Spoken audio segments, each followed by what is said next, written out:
Hello everyone, welcome to the channel. I hope आप सब लोग एकदम अच्छे होंगे, स्वस्थ होंगे और आप लोगों की प्रिपरेशन एकदम अच्छी चल रही होगी। तो चलिए, आज हम जो RWA के जो UPSI के मॉक टेस्ट हैं, उसमें जो GK GS आती है, उनके सारे क्वेश्चन देखेंगे और मैं ये 4-5 वीडियो में करवाऊँगी, जो लंबी क्लासेस रहेंगी और इसके साथ साथ इनका एक्सप्लेनेशन भी देखेंगे। चलिए, तो हम अपनी वीडियो को स्टार्ट करते हैं और बिल्कुल ये मोस्ट मोस्ट क्वेश्चन है जो मतलब सर देते हैं हर, लेकिन उसकी PDF है अलग से।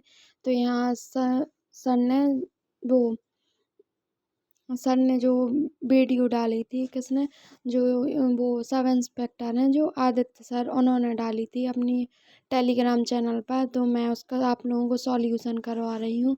अगर आप लोगों को वीडियो पसंद आए तो कमेंट में ज़रूर बताना। तो चलिए फिर हम लोग स्टार्ट करते हैं।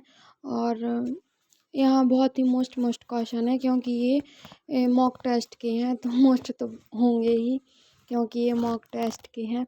और आप लोग देखिएगा कि इसी में से आप लोगों को ज़्यादातर क्वेश्चन पेपर में मिल जाएंगी UPSI की। चलिए, तो फिर हम स्टार्ट करते हैं।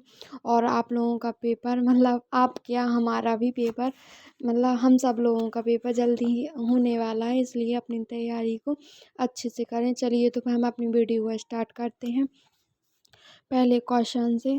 चलिए, तो फिर देखते हैं। उत्तर प्रदेश का राज्य पशु कौन सा है? तो उत्तर प्रदेश का राज्य पशु कौन सा है? तो बारहसिंगा है, जिसे दलदल का मृग भी कहते हैं। कौन सा है राज्य पशु, कौन सा है उत्तर प्रदेश का? बारहसिंगा है, जिसे दलदल का मृग भी कहते हैं। उत्तर प्रदेश का राज्य पशु बारहसिंगा है। उत्तर प्रदेश में यह दलदल में पाए जाने वाला मृग है। उत्तर प्रदेश की स्थापना 24 जनवरी 1950 को हुई थी। और उत्तर प्रदेश का राजकीय पुष्प पलाश है और राजकीय वृक्ष अशोक है। चलिए, अब अगले क्वेश्चन पर चलते हैं।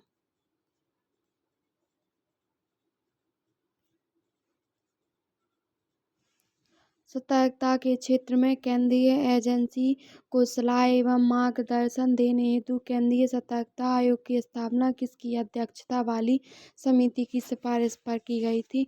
तो के संथानम की सिफारिश पर जो है सतर्कता के क्षेत्र में केंद्रीय एजेंसी को सलाह एवं मार्गदर्शन हेतु केंद्रीय सतर्कता आयोग की स्थापना जो है के संथानम समिति की सिफारिश पर की गई थी। केंद्रीय सतर्कता आयोग की स्थापना 1964 में हुई थी और भ्रष्टाचार पर गठित के संथानम समिति की रिपोर्ट पर दी गई थी। इस आयोग में एक अध्यक्ष और अधिकतम 2 सदस्य होते हैं और अध्यक्ष और सदस्यों की नियुक्ति राष्ट्रपति द्वारा की जाती है और यह एक 3 सदस्यीय समिति की सिफारिश पर की जाती है। 3 सदस्यीय समिति मतलब जो मंत्रिपरिषद होती है, उनकी सलाह पर इसकी जो है स्थापना की जाती है, एक मतलब गठन किया जाता है। समिति में प्रधानमंत्री और लोकसभा के विपक्ष के नेता और गृह मंत्री भी शामिल होते हैं। इसको एक बार फिर से देख लेते हैं। तो सतर्कता आयोग जो है एजेंसी, जो सतर्कता आयोग है उसका गठन किस समिति की सिफारिश पर होता है? के संथानम की सिफारिश पर होता है। और सतर्कता आयोग की स्थापना 1964 में हुई थी। और इसमें कितने सदस्य होते हैं? एक अध्यक्ष होता है, दो अन्य सदस्य होते हैं और इनकी नियुक्ति राष्ट्रपति करते हैं। लेकिन राष्ट्रपति 3 सदस्यीय जो एक परिषद होती है उसकी सलाह पर करते हैं, जिसमें जिसके अध्यक्ष प्रधानमंत्री होते हैं और लोकसभा के जो विपक्ष के नेता होते हैं वो होते हैं सदस्य, और गृह मंत्री भी इसमें शामिल होते हैं। चलिए, अब अगला क्वेश्चन देखते हैं। भारतीय रिजर्व बैंक की स्थापना कब की गई थी? तो भारतीय रिजर्व बैंक की स्थापना 1935 में की गई थी। इसका एक्सप्लेनेशन देख लेते हैं। भारतीय रिजर्व बैंक की स्थापना 1935 में की गई थी और रिजर्व बैंक का मुख्यालय मुंबई में स्थित है। तो भारतीय रिजर्व बैंक है, उसका मुख्यालय कहाँ है?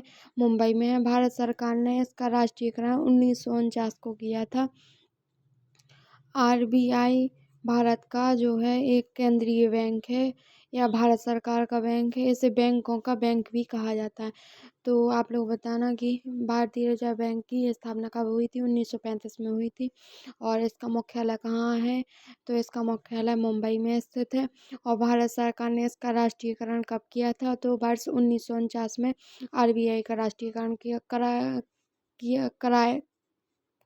कर दिया था। मतलब किसने किया था? इसका राष्ट्रीयकरण कब किया गया था? तो 1949 में किया गया था। और RBI को केंद्रीय केंद्रीय बैंक भी कहते हैं और इसे बैंकों का बैंक भी कहते हैं। चलिए अब अगले क्वेश्चन को देखते हैं। हमारा अगला क्वेश्चन है, पर्यावरण संरक्षण से संबंधित मामलों के प्रभावी और त्वरित निपटान के लिए कौन सा प्राधिकरण स्थापित किया गया था? तो पर्यावरण संरक्षण से संबंधित मामलों के प्रभावी और त्वरित निपटान के लिए कौन सा प्राधिकरण जो है स्थापित किया गया है? तो पर्यावरण के संरक्षण के लिए जो है हरित हरित प्राधिकरण जो है स्थापित किया गया था। हरित प्राधिकरण, राष्ट्रीय हरित प्राधिकरण जो है इसकी स्थापना की गई थी। किसके लिए? तो पर्यावरण संरक्षण के से संबंधित मामलों के प्रभावी एवं त्वरित निपटान के लिए राष्ट्रीय हरित प्राधिकरण का जो है स्थापना की गई थी। इसका एक्सप्लेनेशन देख लेते हैं। तो पर्यावरण संरक्षण से संबंधित मामलों और त्वरित निपटान के लिए राष्ट्रीय हरित प्राधिकरण की स्थापना की गई थी। इसकी स्थापना जो है 2010 के तहत की गई थी। 2010 में की गई थी। चलिए अब अगला क्वेश्चन देखते हैं। तो प्राधिकृत अधिकारी किसी व्यक्ति के वाहन को जब्त कर सकता है यदि वह व्यक्ति के पास वैध कोई परमिट या पंजीकरण नहीं है। तो प्राधिकृत अधिकारी जो है किसी व्यक्ति के वाहन को कब जब्त कर सकता है? तब कर सकता है जब उसके पास कोई वैध परमिट या पंजीकरण नहीं है। Does not have a valid permit और रजिस्ट्रेशन। बीमा का नहीं होगा। माल के अलावा अन्य लोगों को ले जाने के लिए वाहन का उपयोग करता है। गति सीमा का उल्लंघन करते, एक कोई भी नहीं होगा। इसका आंसर ये होगा। चलिए अब इसका एक्सप्लेनेशन भी देख लेते हैं। तो प्राधिकृत अधिकारी किसी व्यक्ति के वाहन को जब्त कर सकता है यदि व्यक्ति के पास कोई वैध परमिट या पंजीकरण नहीं है। यह जो है मोटर वाहन अधिनियम 1998 की धारा 207 पंजीकरण तथा परमिट आदि के प्रमाण पत्र के बिना उपयोग किए जाने वाहनों को रोकने की शक्ति प्रदान करता है।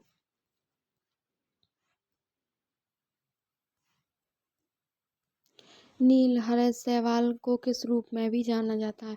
तो नील हरित शैवाल को साइनोबैक्टीरिया के रूप में भी जाना जाता है। इसका एक्सप्लेनेशन है, साइनोबैक्टीरिया नीले हरित शैवाल के रूप में भी जाना जाता है।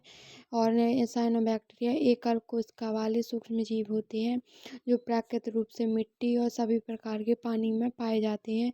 वे अपना भोजन स्वयं बनाते हैं क्योंकि सूर्य के प्रकाश का उपयोग करते हैं। ये जो है सूर्य के प्रकाश का उपयोग करते हैं।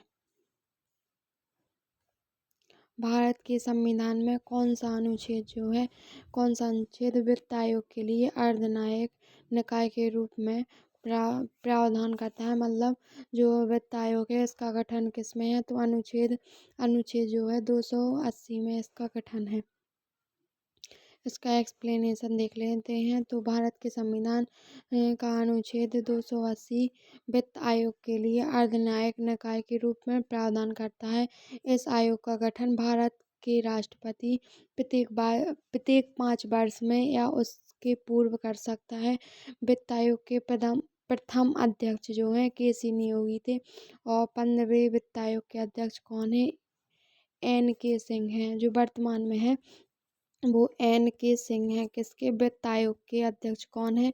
तो NK सिंह है। और वित्त आयोग का जो है गठन आर्टिकल 280 के अंतर्गत किया जाता है और प्रत्येक 5 वर्ष में होता है। इसका गठन कौन करते हैं? राष्ट्रपति करते हैं।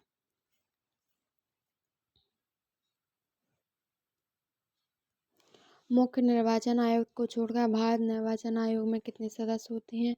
तो इसमें एक अध्यक्ष होता है। और 2 अन्य सदस्य होते हैं। तो उन्होंने क्या पूछा है कि मुख्य आयुक्त को छोड़कर मतलब अध्यक्ष को छोड़कर कितने अन्य सदस्य होते हैं? तो 2 अन्य सदस्य होते हैं। मुख्य निर्वाचन आयुक्त को छोड़कर भारत निर्वाचन आयोग में 2 सदस्य होते हैं। भारत के संविधान के जो अनुच्छेद 324 है, अनुच्छेद 324 के तहत है उसके तहत जो है जो निर्वाचन आयोग है उसका गठन किया जाता है। और इसके अनुसार यह एक स्वतंत्र एवं निष्पक्ष निर्वाचन आयोग होगा। यह आयोग लोकसभा एवं राज्यसभा तथा राज्य विधानसभाओं सहित विभिन्न राजनीतिक पार्टियों को चुनाव चिन्ह का आवंटन एवं मान्यता प्रदान करता है। तो जो निर्वाचन आयोग है वो कैसा निकाय है? यह एक संवैधानिक निकाय है, क्योंकि इसका जिक्र कहाँ है? संविधान में, इसलिए इसे क्या कहते हैं? संवैधानिक निकाय। और यह एक स्वतंत्र एवं निष्पक्ष आयोग भी होगा। चलिए अब अगला क्वेश्चन देखते हैं। तो अल्फा कण है। अल्फा कण कैसे होते हैं? अल्फा कण होते हैं पॉजिटिव। तो ये हमारा आंसर हो जाएगा। अब इसका एक्सप्लेनेशन देख लेते हैं। तो अल्फा कण जो है धनात्मक आवेशित होते हैं। एक कण मुख्यतः हीलियम नाभिक होते हैं जिसमें 2 प्रोटॉन और 2 न्यूट्रॉन होते हैं। इसमें दोहरे धनात्मक आवेश के कारण अल्फा कणों में अत्यधिक आयनीकरण की शक्ति होती है। यह कुछ रेडियोधर्मी पदार्थ जैसे रेडियम, थोरियम, यूरेनियम, प्लूटोनियम द्वारा स्वतः उत्पन्न होती है। वर्ष 2007 में पुंछी आयोग के गठन के पीछे मुख्य कार्यसूची एजेंडा मतलब इसका मुख्य कार्य क्या था? मुख्य सूची क्या थी? मतलब इसका मुख्य कार्य है जो उसका एजेंडा क्या था, मतलब इसका उद्देश्य क्या था? तो केंद्र राज्य संबंध था। वर्ष 2007 में पुंछी आयोग के गठन के पीछे मुख्य कार्यसूची एजेंडा केंद्र राज्य संबंध थी। भारत के पूर्व मुख्य न्यायाधीश मदन मोहन पुंछी की अध्यक्षता में इस आयोग का गठन किया गया था। आयोग ने केंद्र व राज्य के मध्य मौजूद व्यवस्थाओं के प्रकार, विधायी तथा प्रशासनिक संबंधों में परिप्रेक्ष्य में रिपोर्ट दी थी। अब अगला क्वेश्चन देख लेते हैं। तो 1909 के जो भारत परिषद अधिनियम को किस रूप में जाना जाता था? पार्लियामेंटो चेम्सफोर्ड सुधार, साइमन कमीशन, क्रिप्स मिशन। तो पार्लियामेंटो सुधार। जो 1919 का जो भारत शासन अधिनियम था उसे कहते हैं मॉन्टेग्यू चेम्स सुधार। और जो 1909 का था जो भारतीय परिषद अधिनियम उसे कहते हैं पार्लियामेंटो सुधार। इसका एक्सप्लेनेशन देख लेते हैं। 1909 में भारत परिषद अधिनियम को पार्लियामेंटो सुधार के रूप में जाना जाता था।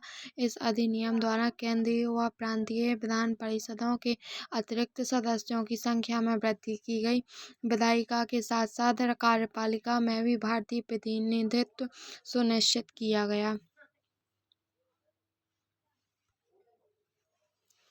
सुएज नहर किन 2 जल निकायों को जोड़ती है? सुएज जो नहर है वो किन 2 जल निकायों को जोड़ती है? तो भूमध्य सागर और लाल सागर। तो सुएज मतलब श्वेत जो पसीना होता है उसी का मतलब बोलने में वैसे ही है। तो आप ऐसे याद कर सकते हैं कि पसीना आता है तो मुंह कैसा हो जाता है? लाल हो जाता है। तो भूमध्य सागर और लाल सागर को जोड़ती है। सुएज नहर भूमध्य सागर और लाल सागर 2 निकायों को जोड़ती है। सुएज नहर 193.30 किलोमीटर लंबी व मिस्र में स्थित है। एक कृत्रिम समुद्र स्तरीय जलमार्ग है। इसे अंतर्राष्ट्रीय यातायात के लिए 1869 में खोला गया था।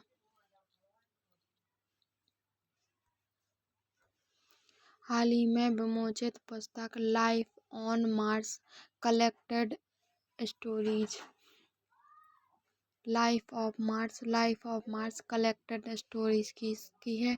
तो नमिता गोखले की life on Mars collected stories ये किसकी है? नमिता गोखले की है।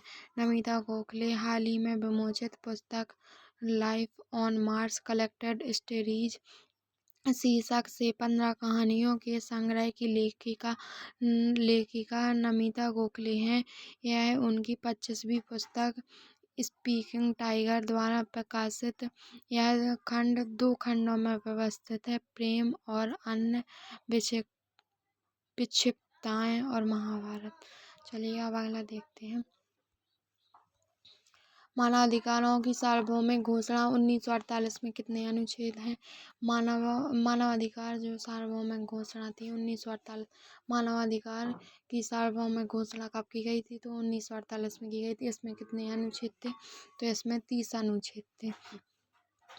मानवाधिकारों की सार्वभौमिक घोषणा 1948 में 30 अनुच्छेद थे। संयुक्त राष्ट्र संघ द्वारा 10 दिसंबर 1948 को मानवाधिकारों की सार्वभौमिक घोषणा की गई थी। कब की गई? 10 दिसंबर 1948 को मानवाधिकार की सार्वभौमिक घोषणा की गई थी। इसमें प्रस्तावना के अतिरिक्त 30 अनुच्छेद को शामिल किया गया था। इसमें प्रस्तावना के अतिरिक्त 30 जो अनुच्छेद थे उन्हें शामिल किया गया था। प्रत्येक 10 दिसंबर को मानवाधिकार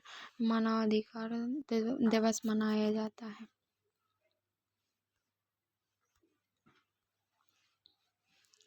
भारतीय संविधान का कौन सा अनुच्छेद यह घोषित करता है कि जो मौलिक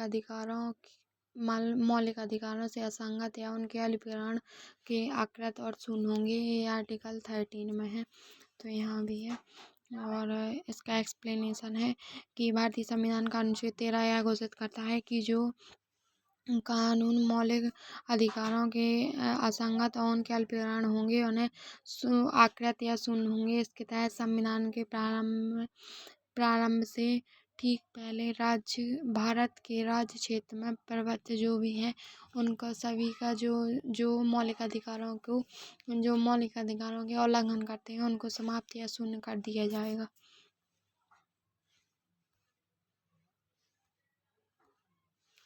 राज्य के राज्यपालों के पारिश्रमिक और सेवा शर्तों के बारे में कानून बनाने का अधिकार किसके पास है?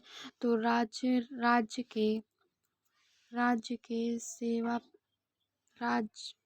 के राज्यपालों के पारिश्रमिक और सेवा शर्तों के बारे में कानून बनाने का अधिकार संसद को है, केवल भारतीय संसद को है।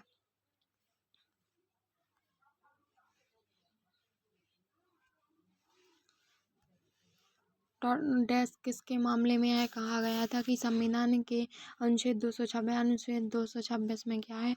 अनुच्छेद 226 में है कि हाई कोर्ट में रिट जारी कर सकते हैं और मतलब मौलिक अधिकारों के उल्लंघन होने पर हाई कोर्ट जा सकते हैं।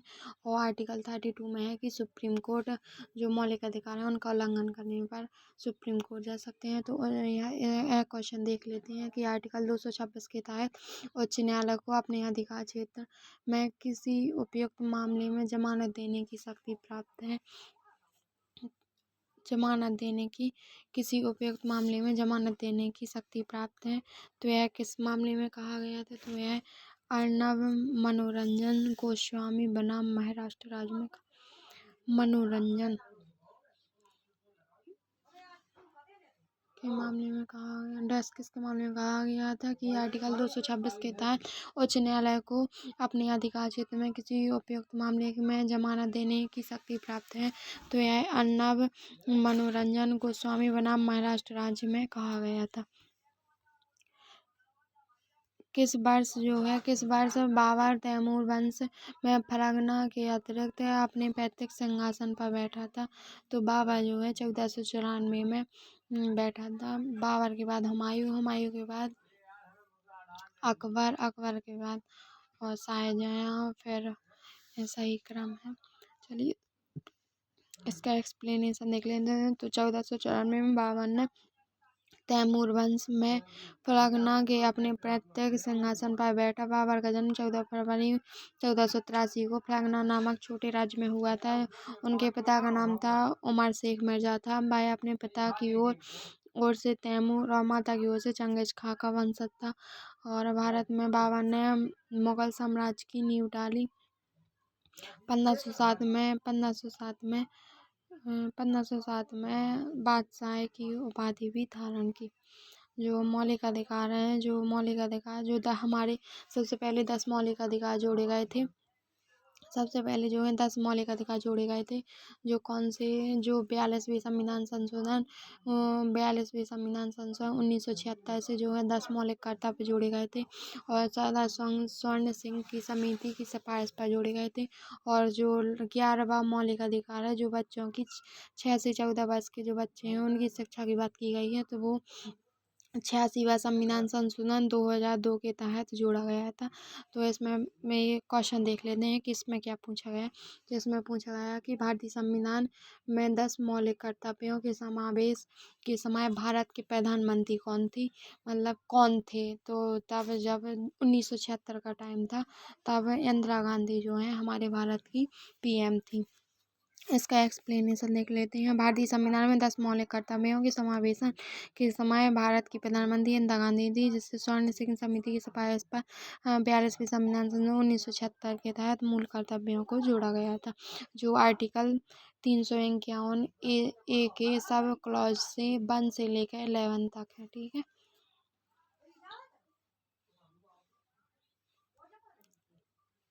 निम्नलिखित में से कौन सा रोग है जो लीवर के कैंसर से जुड़ा है। तो मतलब वो ऐसा रोग पूछना जा रहा है क्वेश्चन कि जिससे हमारा लीवर प्रभावित होता है, ऐसा कौन सा रोग है। तो हेपेटाइटिस बी है, जिससे हमारा लीवर प्रभावित होता है। इन्फ्लुएंजा से तो हमारे जो गला है उससे वो और फेफड़े प्रभावित होती हैं इन्फ्लुएंजा से। और सूखा रोग तो इससे तो सूखा हो जाता है, तो यह विटामिन और वसा की कमी से होते हैं और कार्बोहाइड्रेट की कमी से। और रतौंधी जो है इससे हमारी आँखें प्रभावित होती हैं। अब इसका एक्सप्लेनेशन देख लेते हैं। तो यह हेपेटाइटिस बी है, जिसे हिंदी में यकृत शोथ बी रोग भी कहते हैं, और रोग लीवर से जुड़ा हुआ है, जिसे दीर्घकालिक हेपेटाइटिस बी और हेपेटाइटिस सी सिरोसिस का कारण बनता है। वे बिना उपचार के कैंसर का कारण बनते हैं। हेपेटाइटिस बी वायरस के कारण होने वाला रोग है।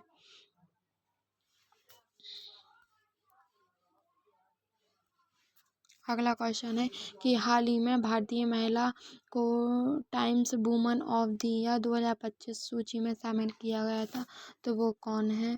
तो वो है पूर्णिमा देवी बर्मन।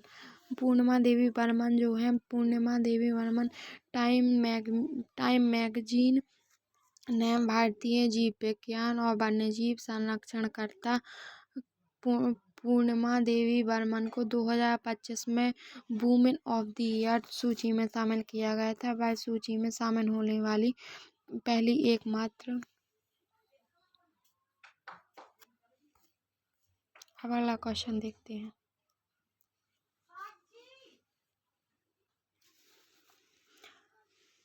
चलिए अब अगला क्वेश्चन देखते हैं। तो जानबूझकर अपराध करने के लिए किसी व्यक्ति की मदद करने के कार्य को क्या कहते हैं। कि यदि किसी ने अपराध कर दिया है और दूसरा व्यक्ति उस व्यक्ति की मदद कर रहा है, तो उसे क्या कहते हैं। उसे कहते हैं दुष्प्रेरणा। उसे क्या कहते हैं, दुष्प्रेरणा। अबेटमेंट कि वो जानबूझकर अपराध करने के लिए किसी व्यक्ति की मदद करने के कार्य को जानबूझकर अपराध करने के लिए किसी व्यक्ति की मदद करने के कार्य को दुष्प्रेरणा कहते हैं। तो इसका एक्सप्लेनेशन है। जानबूझकर अपराध करने के लिए किसी व्यक्ति की कार्य को दुष्प्रेरणा कहते हैं। भारतीय दंड संहिता 1860 की धारा 107 व 120 के उसने बात की गई है। तो धारा 107 के अनुसार सामान्य तौर पर दुष्प्रेरणा का अर्थ है इरादे को अंजाम देने के लिए उकसाना या मदद करना।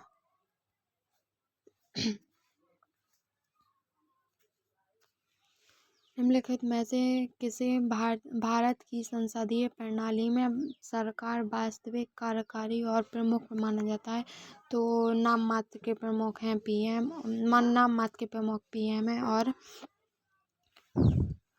नाम मात्र के प्रमुख कौन है, पीएम है, और वास्तविक प्रमुख प्रधानमंत्री हैं। तो आर्टिकल 52 के तहत जो है राष्ट्रपति का जो है क्या किया जाता है कि राष्ट्रपति का एक पद होगा जो भारत के प्रमुख होंगे। तो आर्टिकल 2 में राष्ट्रपति का पद है और आर्टिकल 75 में है प्रधानमंत्री। इसका एक्सप्लेनेशन है कि भारत में प्रधानमंत्री को भारत की संसदीय प्रणाली में सरकार के वास्तविक कार्यकारियों पर मुख्य रूप में माना जाता है। अनुच्छेद 74 के अनुसार राष्ट्रपति को सहायता एवं सलाह देने की जिम्मेदारी जो है मंत्रिपरिषद की होगी।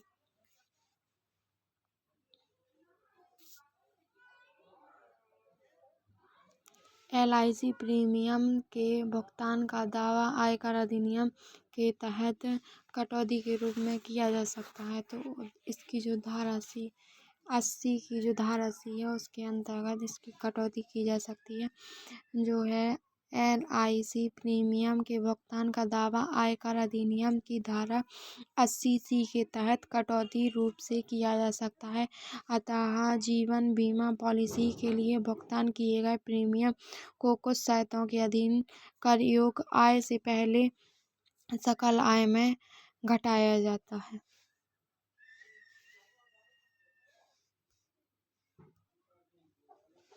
कोई पड़ोसी जो संबंधित सुरक्षा अधिकारी को घरेलू हिंसा के मामले में सद्भावनापूर्वक सूचना देता है तो उसका क्या दायित्व, उसका कोई दायित्व नहीं होगा, क्योंकि उसने अपने विवेक से आप लोगों को सूचना दी है। तो उसका उस पर कोई भी कार्रवाई नहीं की जाएगी, उसका कोई दायित्व नहीं होगा।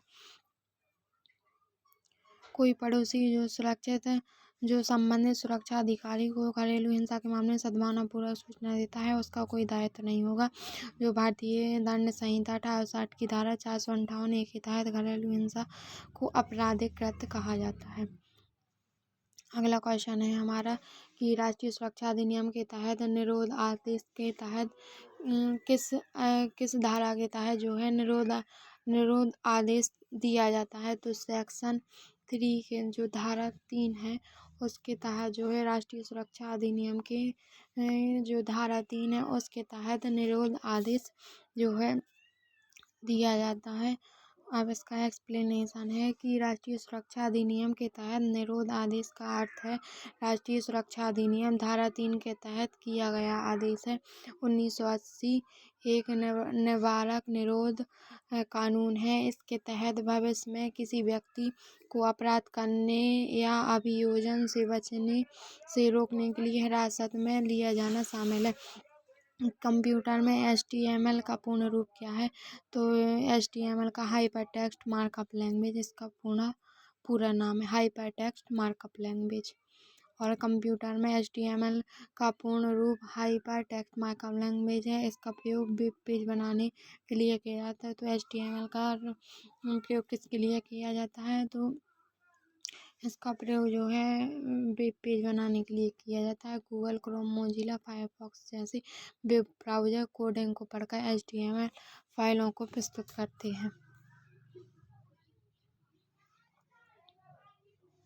राज्य पुनर्गठन आयोग अधिनियम 1956 में 1953 में बने। जिस पुनर्गठन आयोग की सिफारिशों को स्वीकार किया गया उनमें निम्नलिखित में से शामिल नहीं थे। तो जो पुनर्गठन आयोग बना था तो इसमें फजल अली आयोग भी था, KM पणिक्कर आयोग भी था और HN कुंजरू आयोग भी था, लेकिन जो पट्टाभी सीतारामैया एक कोई आयोग नहीं था। इसका एक्सप्लेनेशन देखते हैं। तो राज्य पुनर्गठन आयोग अधिनियम जो है 1956 में, राज्य पुनर्गठन आयोग कब बना था तो 1956 में बना था। जिसके लिए क्या आई थी, कुछ सिफारिश समितियां का गठन किया गया था। तो 1953 में बनी। जिस पुनर्गठन आयोग की सिफारिशों को स्वीकार किया गया उनमें पट्टाभी सीतारामैया जो है शामिल नहीं थे। इस आयोग के अध्यक्ष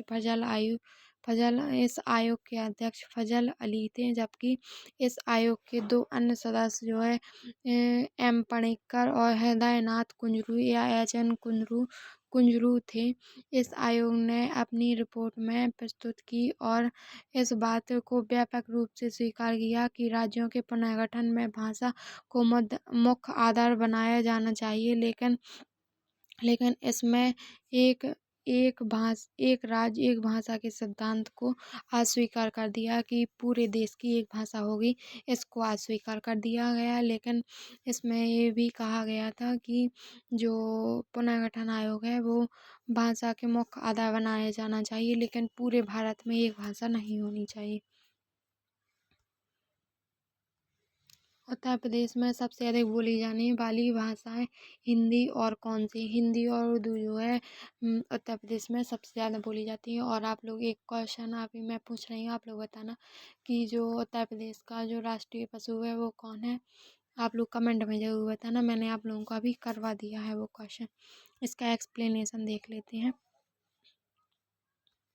उत्तर प्रदेश में सबसे अधिक बोली जाने वाली भाषा हिंदी और उर्दू है। हिंदी भाषा के तहत उत्तर प्रदेश की क्षेत्रीय भाषाओं अवधी ब्रजभाषा, बुंदेली, बघेली, कन्नौजी अवधी भाषाएं शामिल हैं। उत्तर प्रदेश की दूसरी सबसे अधिक बोली जाने वाली भाषा उर्दू है। आर्टिकल 19 के तहत हमें कितने प्रकार की स्वतंत्रता मिली है? तो हमें 6 प्रकार की स्वतंत्रता मिली है। तो कौन कौन सी हैं? तो यहाँ हम अपने सारे आर्टिकल देख लेते हैं। तो 19 के जो ए है उसमें क्या है? उसमें अभिव्यक्ति की स्वतंत्रता है। ए में अभिव्यक्ति की स्वतंत्रता है। बी में है बी में है बी में है कहीं भी क्या करने की, कहीं भी जो है वो संघ या परिषद बनाने की, संघ करने की, संघ या सम्मेलन करने की है। बी में संघ या सम्मेलन करने की स्वतंत्रता है। और सी में है संगठन बनाने की स्वतंत्रता। और डी में है कि कहीं भी, डी में क्या है फिर से बताती हूँ मैं। ए में क्या है? अभिव्यक्ति की स्वतंत्रता है ए में। बी में क्या है कि सम्मेलन करने की स्वतंत्रता है। सी में संगठन बनाने की स्वतंत्रता है। डी में कहीं घूमने फिरने की स्वतंत्रता है। और एफ जो है निरस्त हो गया था। और एफ फिर जी में है। जी में क्या है? जी में है कि जी में कहीं बसने की स्वतंत्रता है। और एच में क्या है? कहीं बसने की स्वतंत्रता है। और ई में था, ई में है एफ खत्म हो गया और जी में और ई में बता रहे हैं। तो डी हमने कहाँ तक देख लिया। तो ए में क्या है? ए में अभिव्यक्ति की स्वतंत्रता है। बी में क्या है? बी में है सम्मेलन करने की स्वतंत्रता है, संगठन बनाने की। फिर डी में है कहीं घूमने फिरने की। अरे मैं फिर से बताती हूँ, गलत हो गया लगता। ए में क्या है? अभिव्यक्ति की स्वतंत्रता है। बी में क्या है? सम्मेलन करने की स्वतंत्रता है। सी में क्या है? संगठन बनाने की स्वतंत्रता है। डी में क्या है? कहीं घूमने फिरने की स्वतंत्रता है। ई में है कहीं बसने की वो व्यवसाय करने की स्वतंत्रता है। और एफ जो है हट गया है। और फिर जी में है कहीं बसने की स्वतंत्रता है। ठीक है, अब इसका एक्सप्लेनेशन देख लेते हैं। तो भारतीय संविधान के अनुच्छेद 19 में 6 प्रकार की स्वतंत्रताओं का प्रावधान किया गया है। अनुच्छेद 19 के तहत वाक और अभिव्यक्ति की स्वतंत्रता, शांतिपूर्ण निरायुध सम्मेलन, सहकारी समिति बनाने की स्वतंत्रता, भारत में सर्वत्र घूमने की स्वतंत्रता, व्यापार की स्वतंत्रता, पूरे देश में बसने एवं रहने की स्वतंत्रता।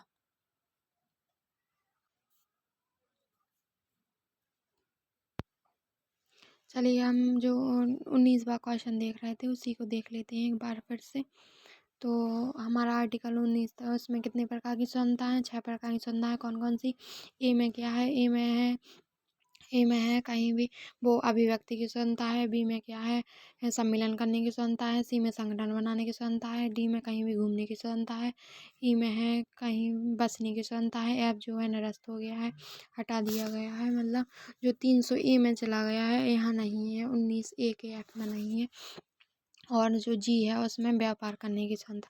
तो हम लोग कैसे याद करेंगे? जब अभिव्यक्ति जब बोलेंगे तभी सम्मेलन होगा, सम्मेलन के बाद संगठन बनाएंगे, पूरा संगठन घूमने जाएगा और वहाँ घूम जाके रहेंगे, फिर रहने के बाद वहाँ व्यवसाय करेंगे।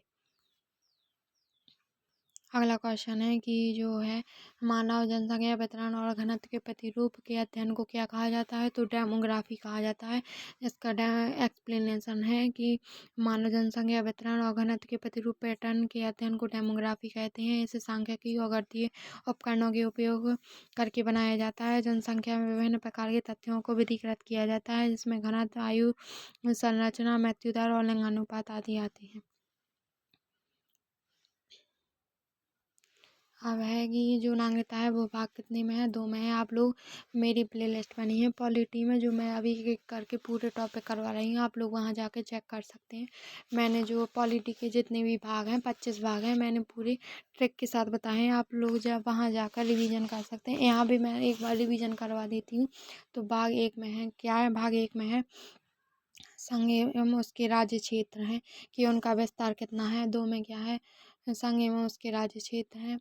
और भाग 2 में क्या है, भाग 2 में नागरिकता है। भाग 3 में मौलिक अधिकार है। भाग 4 में क्या है, तो भाग 3 में मौलिक अधिकार, भाग 4 में DPSP है। भाग 4 जो 4 हो गए, 4A में है मौलिक कर्तव्य, और 5 में है संघ संघ सरकार, और 6 में है राज्य सरकार, और 6 हो गया। 7 जो है निरस्त हो गया, जिसमें जो अनुसूची 2 है उसके जो पार्ट बी के राज्य थे उनको हटा दिया गया है, तो 7 निरस्त हो गया। 8 में यूटी है, और 9 में है पंचायत, 9A में है नगर पालिका, और 9B में है सरकारी समितियाँ, और 10 में है दास, यानी कि जो SC ST हैं उनके लिए जो विशेष उपबंध है वो दिए गए हैं। और 11 में जो है संघ राज्य संबंध है, और 12 में जो है 12 में क्या है, तो 12 में क्या था, तो 12 में था कि वित्त था, इसमें वित्त था 12 में, और 13 में था व्यापार एवं वाणिज्य, 14 में सेवाएं थी, और 14 मतलब UPSC थी, ये संघ लोक सेवा आयोग UPSC। और 14 के ए में था, 14 के ए में था अधिकरण या ट्रिब्यूनल्स, जिसे इंग्लिश में ट्रिब्यूनल्स कहते हैं। और 15 में क्या था, और 15 में था कि 15 में था चुनाव क्षेत्र से संबंधित, और 16 में जो है विशेष उपबंध है। 17 जो है जो 17 है, तो जो 17 में क्या था कि 17 में तो हाँ, मोह भाषा किससे हो जाती है, शत्रु से हो जाती है। मैंने आप लोगों को ऐसे याद करवाया था। और 18 साल का बच्चा होते ही क्या हो जाती है, आफत हो जाती है, तो आपातकाल है इसमें। 19 में 19 मतलब विविध प्रकार की जो है उपबंध है, इसमें है विविध जो मिसलेनियस है वो 19 में है। और 20 में जो है 20 में जो है संविधान संशोधन है। और 21 में जो है 21 में जो है इस 21 में जो है संक्रमणकालीन जो वित्तीय संक्रमणकालीन जो स्थितियाँ हैं वो है। और 22 में संक्षिप्त नाम है, और बस यही है। पूरे मैंने आप लोगों के यहाँ रिवीजन करवा दिए हैं। और एक बार फिर से इसका एक्सप्लेनेशन देख लेते हैं। तो भारतीय संविधान के भाग 2 में नागरिकता है, भाग 1 में संघ एवं राज्य मौलिक अधिकार है, और 4 में मैंने आप लोगों का भी बता ही दिया भाई। चलिए अब अगला क्वेश्चन देखते हैं। जो सूचना प्रौद्योगिकी है उसका जो कब आया था, यह अधिनियम 2000 के तहत आया था। कौन सा, IT एक्ट। क्या आया था, IT act, information technology act, जो 2000 के तहत आया था, के तहत परिकल्पित की पेयर में एक असममित क्रिप्टो प्रणाली की कल्पना की गई, जिसमें एक निजी कुंजी या प्राइवेट की और एक प्राइवेट की थी। और क्या था, इसमें गणितीय रूप से संबंधित था। इसका एक्सप्लेनेशन है कि गांव, तालुका, राजस्व विभाग तथा कलेक्टेड भू राजस्व प्रणाली में सही पदानुक्रम है। भारत की जो संविधान की 7वीं अनुसूची है उसमें भूमि राज्य सूची का विषय है। इसमें सूची संबंध मामलों के संबंध में कानून बनाने के लिए राज्य को विशेष अधिकार। 7 में क्या है, अनुसूचियाँ हैं। कौन सी, संघ सूची, राज्य सूची, संभावित सूची। संघ सूची पर कानून कौन बनाएगा, केंद्र सरकार बनाएगी, और राज्य सूची पर राज्य बनाएगी, संभावित सूची पर दोनों बनाएंगे। और जो अपशिष्ट विषय होते हैं उन पर कौन बनाता है, उन पर अधिकार किसको है, तो उन पर अधिकार है राष्ट्रपति को। नहीं, राष्ट्रपति को नहीं, उनको अधिकार संघ सरकार को है। किसका अधिकार, संघ सरकार को किसका अधिकार है, तो संघ सरकार को जो अपशिष्ट विषय हैं उन पर बनाने का अधिकार किसको है, संघ सरकार को है, केंद्रीय सरकार को। चलिए अगला क्वेश्चन देखते हैं। तो अगला क्वेश्चन है कि संविधान संशोधन में जो है 9वीं अनुसूची को भारत के संविधान में जोड़ा गया था। कौन सी अनुसूची? 9वीं अनुसूची। तो 9वीं अनुसूची में क्या है? तो 9वीं अनुसूची में क्या था? जो मूल संविधान में कितनी अनुसूची थी? 8 अनुसूची थी और वर्तमान में अभी 12 है। तो 9वीं में क्या है? तो 9वीं में भूमि सुधार है और जो 10वीं है उसमें भूमि सुधार, 10वीं में दल बदल है और 11 में ग्राम पंचायत है और 12 में नगर पालिका है। तो जो 9वीं अनुसूची है उसे किस संविधान? तो उसे 73वें संविधान संशोधन 1992 से जोड़ा गया था।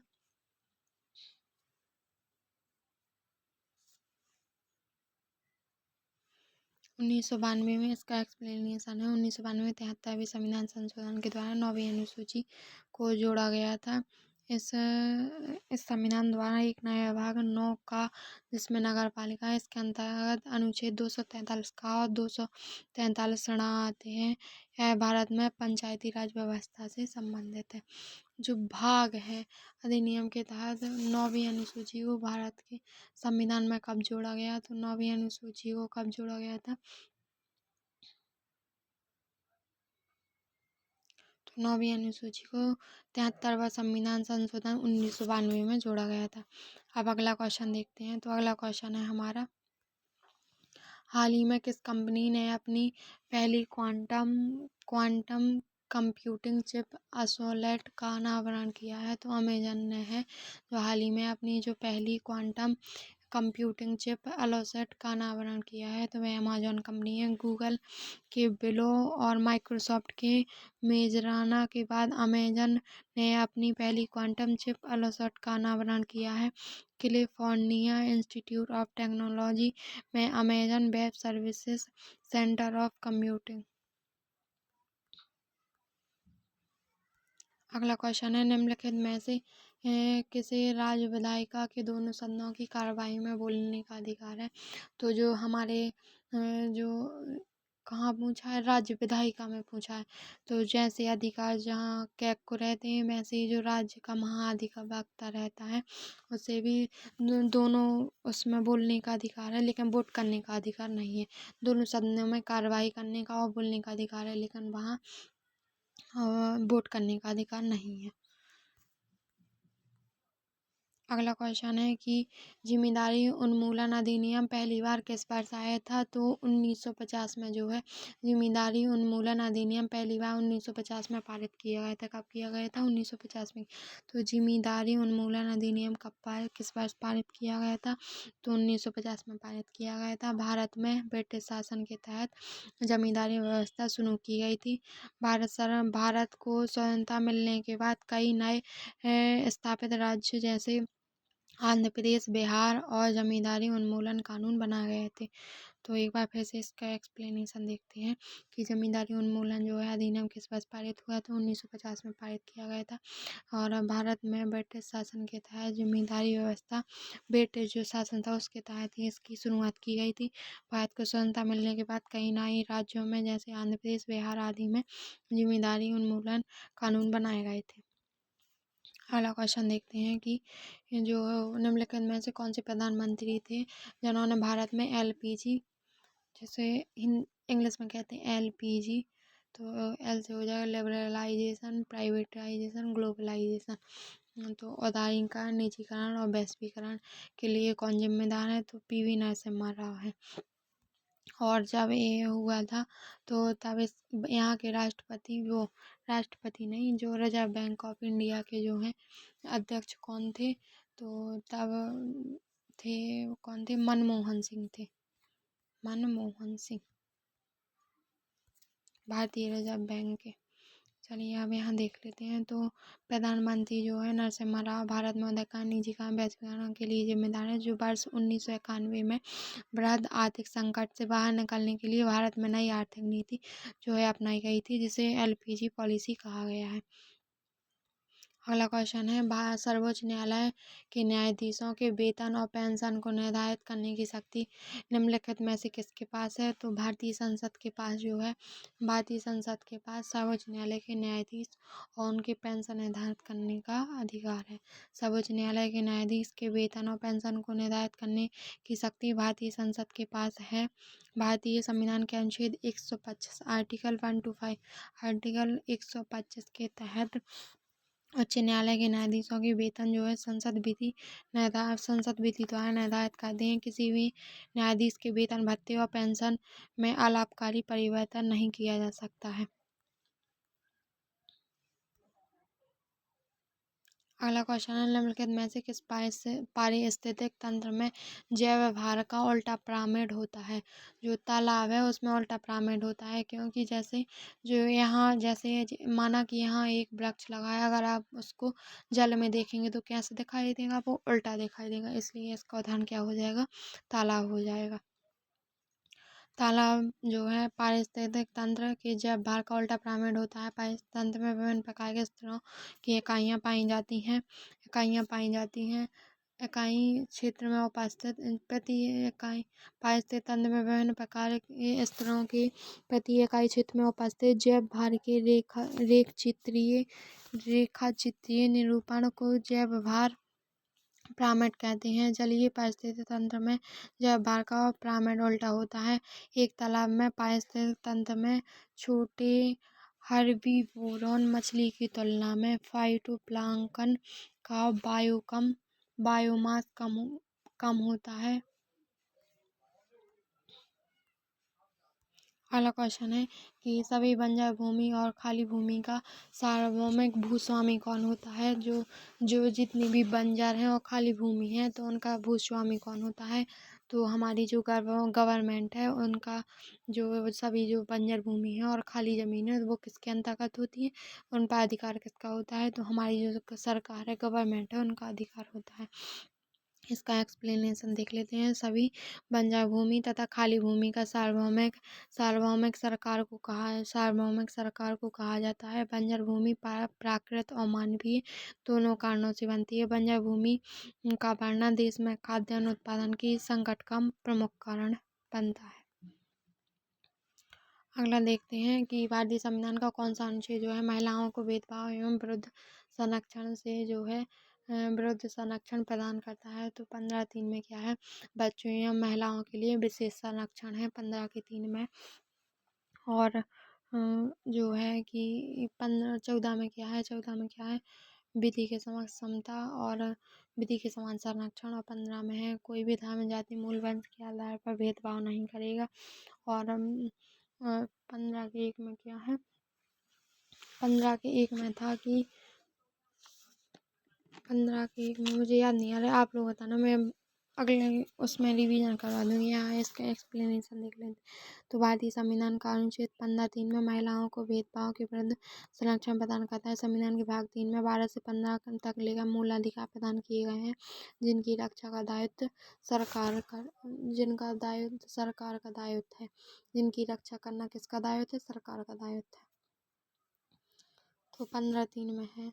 और 15(1) में क्या है? 15(2) के 1 में है कि जो सार्वजनिक स्थल हैं उन पर किसी को भी जाने से नहीं रोका जाएगा। जैसे होटल है, होटल 1 में है कि होटल जो रेस्टोरेंट है उन पर जाने के लिए कोई भेदभाव नहीं किया जाएगा। और 15(2) का जो बी है उसमें है कि सार्वजनिक स्थल जैसे कुआं, तालाब, जो पार्क है उन पर जाने के लिए भेदभाव नहीं किया जाएगा। और 15(3) में बालकों के लिए विशेष संरक्षण है। और 4 में जो SC ST हैं उनके लिए विशेष संरक्षण है। और 15 के जो 5 हैं उनमें क्या है? उनमें है कि जो SC और ST हैं उनके लिए, OBC हैं उनके लिए जो है विद्यालय में जो है प्रवेश के लिए विशेष जो है उपबंध है, मतलब कि वहाँ प्रवेश के लिए उनके लिए इतनी सीटें आरक्षित रहेंगी। और देख लेते हैं कि 15 के 6 में क्या है? जो आर्थिक रूप से पिछड़े हैं उनके लिए है। तो आई होप आप लोगों को समझ में आ गया होगा। चलिए तो हम अगले क्वेश्चन पर चलते हैं। सार्स का पूरा नाम क्या है? तो सार्स का पूर्ण रूप क्या है? तो इसे कहते हैं severe acute respiratory syndrome. Severe acute respiratory syndrome, जिससे क्या होता है, कोरोना वायरस होता है। सार्स का पूर्ण नाम है severe acute respiratory syndrome. SARS corona virus के कारण होने वाला एक श्वसन रोग है। सार्स एक संक्रमण रोग है जो फैलता है, मतलब एक इंसान से दूसरे इंसान तक फैलता है, जिसे संक्रमण रोग की श्रेणी में रखा गया है। इस रोग को वर्ष 2002 में दक्षिण चीन में हुई थी, जिसके स्वरूप कम से कम लगभग 82,173 जो लोग हैं वो प्रभावित हुए थे। चलिए अब अगले क्वेश्चन को देखते हैं। अगला क्वेश्चन, हमारे निम्नलिखित में से औपनिवेशिक सरकार की नीतियों का प्रत्यक्ष प्रमाण क्या था? तो इनका प्रत्यक्ष प्रमाण क्या था कि भारत का व्यवस्थित विऔद्योगिकीकरण, सिस्टमेटिक मतलब व्यवस्थित जो है विऔद्योगिकीकरण करना। निम्नलिखित में से औपनिवेशिक सरकार की नीतियों का प्रत्यक्ष परिणाम क्या था? तो परिणाम यह निकला कि भारत का व्यवस्थित औद्योगिकीकरण। चलिए तो अब अगला क्वेश्चन देखते हैं। हमारा अगला क्वेश्चन है कि कौन सा जो है संगठन है भारत में राजनीतिक दलों को मान्यता देता है? तो जो भारत निर्वाचन आयोग है, जो राजनीतिक दलों को मान्यता प्रदान करता है। भारत निर्वाचन आयोग भाई आर्टिकल, मैंने अभी आप लोगों को बताया था कि आर्टिकल 324 के तहत जो है निर्वाचन आयोग का जो है गठन होता है। भारत के राजनीतिक दलों को मान्यता देता है निर्वाचन आयोग। एक संवैधानिक आयोग है और इसमें जो है वो राज्य सरकार, विधानसभाओं और लोकसभा और राज्यसभा इनको अपने चुनाव चिन्ह भी प्रदान करता है। और जो है इसमें क्या होते हैं, इसमें एक अध्यक्ष होता है और 2 अन्य सदस्य भी होते हैं। एक मुख्य निर्वाचन आयुक्त होता है और 2 अन्य निर्वाचन आयुक्त होते हैं, और इनकी नियुक्ति कौन करता है? इनकी नियुक्ति राष्ट्रपति करते हैं। और जो है वर्तमान में कौन है? NK सिंह है इसके अध्यक्ष निर्वाचन आयोग के, और पहले जो है निर्वाचन आयोग के अध्यक्ष जो है KC योगी थे। अगला क्वेश्चन है कि निम्नलिखित में से कौन से विकल्प हैं जो राजस्व प्रशासन के अंतर्गत आते हैं? जो किसके अंतर्गत आते हैं? रेवेन्यू एडमिनिस्ट्रेशन, मतलब राजस्व, रेवेन्यू, लैंड भू अभिलेख और शहरी भू हदबंदी, तो ये तीनों आते हैं। तो इसका आंसर हो जाएगा ऑप्शन नंबर बी। चलिए तो IPL जो है, हमने ये जनहित याचिका की जो है IPL, जिसका पूर्ण रूप है पब्लिक इंटरेस्ट लिटिगेशन। तो यह हमने अवधारणा कहाँ से ली है? तो यह अवधारणा हमने USA अमेरिका से ली है, यूनाइटेड स्टेट ऑफ अमेरिका। तो ये हमने कहाँ से ली है? अमेरिका से ली है। इसका एक्सप्लेनेशन देख लेते हैं। तो जनहित याचिका की अवधारणा USA से उत्पन्न हुई थी। 1980 के दशक में जनहित याचिका को भारत में PN भगवती और कृष्ण अय्यर ने लागू किया था। किसने किया था? PN भगवती और कृष्ण अय्यर ने इसे लागू किया था। और जो पुष्पा कपिला हिंगोरानी है, इन्हें जनहित याचिका की जननी कहा जाता है, क्योंकि इन्होंने बहुत ज़्यादा केस जो है जनहित याचिका में दायर किए हैं, इसलिए इन्हें जो कपिला हिंगोरानी है, इन्हें जनहित याचिका की जननी कहा जाता है। अगला क्वेश्चन है कि वह उपकरण जिसे परिपथ में हमेशा श्रेणी क्रम में जोड़ा जाता है और इसके माध्यम से परिपथ में विद्युत प्रवाह को मापा जाता है, उसे क्या कहते हैं? उसे एमीटर कहते हैं। एमीटर को जो है किसमें? श्रेणी क्रम में, मतलब ऐसे क्रम में जोड़ा जाता है, और जो ऐसे क्रम में जोड़ा जाता है एमीटर, और जो ऐसे क्रम में, जो समांतर क्रम में जोड़ा जाता है उसे वोल्ट मीटर कहते हैं। वह उपकरण जिसे परिपथ में हमेशा श्रेणी क्रम में जोड़ा जाता है और उसके माध्यम से परिपथ में विद्युत प्रवाह मापा जाता है, उसे एमीटर कहते हैं। एमीटर के कारण परिपथ में धारा समान रूप से बहती रहती है। अगला है कि अवैध व्यवसाय से अर्जित लाभ को क्या कहते हैं? तो जो अवैध व्यवसाय से अर्जित लाभ होता है वो कैसा होता है? करयुक्त तो होता ही होता है। तो अवैध व्यवसाय से अर्जित लाभ होता है करयोग होता है। जिस आमदनी पर कर का भुगतान नहीं किया जाता है वह कालाधन होता है। वर्तमान में कालाधन एक गंभीर आर्थिक समस्या के रूप में उभरा है। आयकर कानून व्यवसाय की वैधता या अवैधता से संबंधित नहीं है। आयकर अधिनियम जो है 1961 की जो है धारा 2 की 24 है, आय शब्द की समावेशी परिभाषा देती है। तो अब अगला क्वेश्चन देख लेते हैं कि अगला क्वेश्चन है हमारा कि भारत के लिए एक संविधान सभा का पहली बार विचार पेश किसने किया था? तो जो है संविधान सभा का एम.एन. रॉय ने 1895 में एम.एन. रॉय ने 1895 सबसे पहले जो है एम.एन. रॉय ने 1895 नहीं 1930 में जो है एम.एन. रॉय ने प्रत्यक्ष मांग की थी और बाल गंगाधर तिलक ने 1895 में जो है अप्रत्यक्ष मांग की थी संविधान सभा की। तो इसका आंसर हो जाएगा एम.एन. रॉय। इसका एक बार एक्सप्लेनेशन देख लेते हैं कि भारत के लिए एक संविधान का विचार पहली बार एम.एन. रॉय ने के द्वारा पेश किया गया था 1895 स्वराज विधेयक के माध्यम से बाल गंगाधर तिलक ने इसकी मांग की थी। संविधान सभा का निर्माण कैबिनेट मिशन की योजना के अंतर्गत किया गया था। डॉक्टर सच्चिदानंद सिन्हा संविधान सभा के पहले जो है अस्थायी अध्यक्ष थे और अस्थायी अध्यक्ष जो है डॉक्टर राजेंद्र प्रसाद थे। तो चलिए हम अपनी वीडियो को आज यहीं ख़त्म करते हैं या समाप्त करते हैं। तो अगर आप लोगों को वीडियो अच्छी लगी हो तो आप लोग कमेंट में ज़रूर बताना और मैं अगली वीडियो जल्दी अगर आप लोगों को अच्छा लगे कि मैं और वीडियो लाऊं इससे संबंधित जो हैं और भी आगे के क्वेश्चन करवाऊंगी मैं। तो आप लोग कमेंट में ज़रूर बताना कि हाँ और वीडियो चाहिए। तो चलिए फिर हम अगली वीडियो में मिलेंगे। Okay take care bye Radhe Radhe ओम नमः शिवाय।